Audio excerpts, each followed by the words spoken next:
여러분 안녕하십니까? 부작용 논란으로 중단했던 아스트라제네카 백신 접종을 내일부터 다시 시작합니다. 부작용으로 알려진 특이한 혈전증이 매우 드물게 나타나고 조기에 발견하면 완치할 수 있다는 건데요.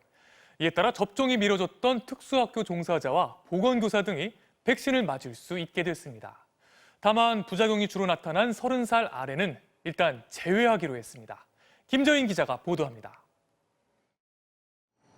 나흘 동안 일시 보류됐던 아스트라제네카 백신의 2분기 접종이 내일부터 다시 시작됩니다. 앞서 유럽의학청은 희귀한 혈전이 생기는 부작용이 있지만 접종을 계속하는 게 이익이라고 발표했고 정부는 전문가들의 논의를 거쳐 접종 재개를 결정했습니다.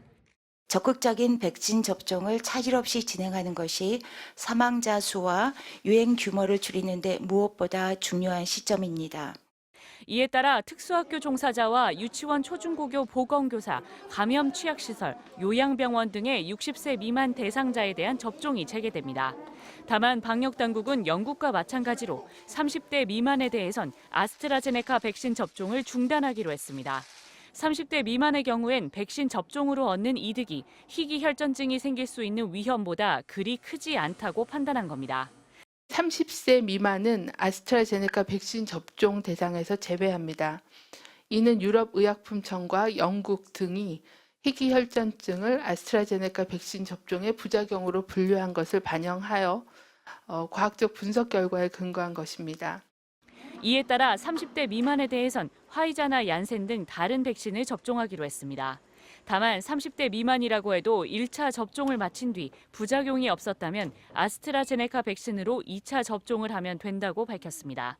방역당국은 1분기 접종 결과 백신의 잠정 예방 효과는 아스트라제네카가 86%, 화이자가 92%로 확인됐다며 적극적으로 백신 접종을 해달라고 당부했습니다. MBC 뉴스 김정인입니다. 이렇게 부작용 우려에도 불구하고 접종을 재개하는 이유가 뭘까요? 백신 접종으로 인한 예방 효과가 부작용의 위험보다 훨씬 크다는 겁니다. 실제로 유럽에서 접종 후 문제가 된 특이한 혈전증은 국내에선 한 건도 발견되지 않았습니다. 김서연 기자가 보도합니다. 정부는 접종의 이익이 위험보다 월등히 크다는 점을 강조하고 있습니다. 백신 접종으로 예방 가능한 사망 건수와 희귀 혈전증으로 인한 사망 건수를 예측해 비교하면 60대는 접종으로 인한 이익이 42배 높았고 70대는 215배, 80대의 경우엔 690배까지 늘어났습니다.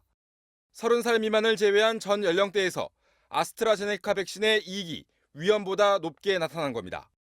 아스트라제네카 백신은 중증 감염과 사망을 줄이는데 안전성을 고려하면서 효과적으로 사용되어야 하는 매우 중요한 수단으로 유럽의학청이 지목한 백신 부작용은 희귀혈전증 가운데서도 혈소판 감소가 동반되는 경우로만 제한됩니다. 주로 협심증 등을 초래하는 동맥혈전, 폐색전증을 유발하는 정맥혈전 등 흔히 나타나는 혈전증의 경우엔 백신과는 아무런 관련이 없습니다. 매우 드물게 나타나는 뇌정맥동과 내장정맥혈전증 가운데서도 혈소판 감소가 같이 나타나는 경우에만 백신 부작용으로 인정한 겁니다. 국내에서 접종 후 혈전이 생성된 환자 3명을 조사한 결과 유럽의학청이 지목한 부작용 사례에 해당하는 경우는 아직까지 없었습니다.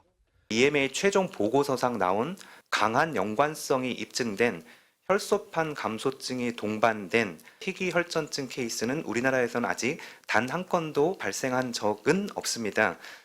방역당국은 백신 접종 후 희귀 혈전증이 발병하는 경우가 생기더라도 조기에 발견하면 완치가 가능하다며 이를 위한 의료 대응 체계를 신속히 구축하겠다고 밝혔습니다. MBC 뉴스 김상환입니다. 어젯밤 서울 강남의 한 무허가 클럽입니다. 젊은 남녀 200여 명이 다닥다닥 모여서 즐겁게 춤을 추고 있습니다.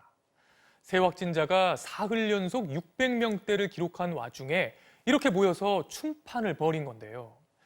경찰이 출동하니까 오히려 소리를 지르면서 항의한 사람도 있었다고 합니다. 김건희 기자가 보도합니다. 어젯밤 9시 반쯤 서울 강남구. 좁은 공간에 빼곡히 들어차 있는 젊은 남녀들. 흘러나오는 음악에 맞춰 춤을 추고 서로 끌어안기도 합니다. 대부분 마스크를 쓰고 있지만 다닥다닥 붙어 춤을 추고 있습니다. 어젯밤 지하에서 수백 명이 모여 춤을 춘다는 신고가 접수돼 경찰이 인근 클럽으로 출동했습니다. 가서 그 찍어도 정신이 없어서 이거 뭐 찍는지도 몰라요.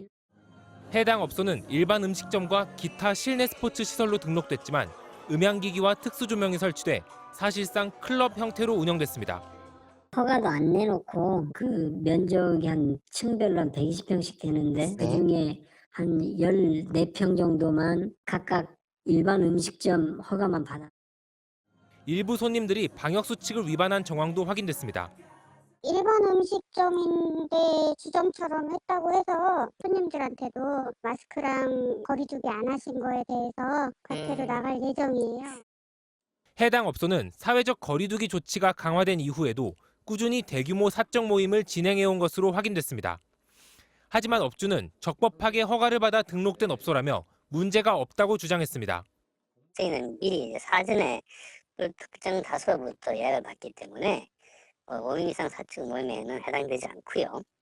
또 음식을 먹는 공간은 춤추는 공간과 다른 구역으로 나눠져 있다는 입장입니다.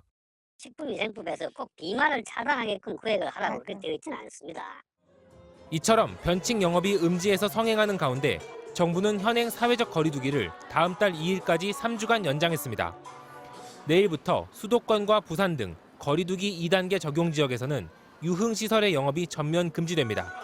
MBC 뉴스 김건유입니다.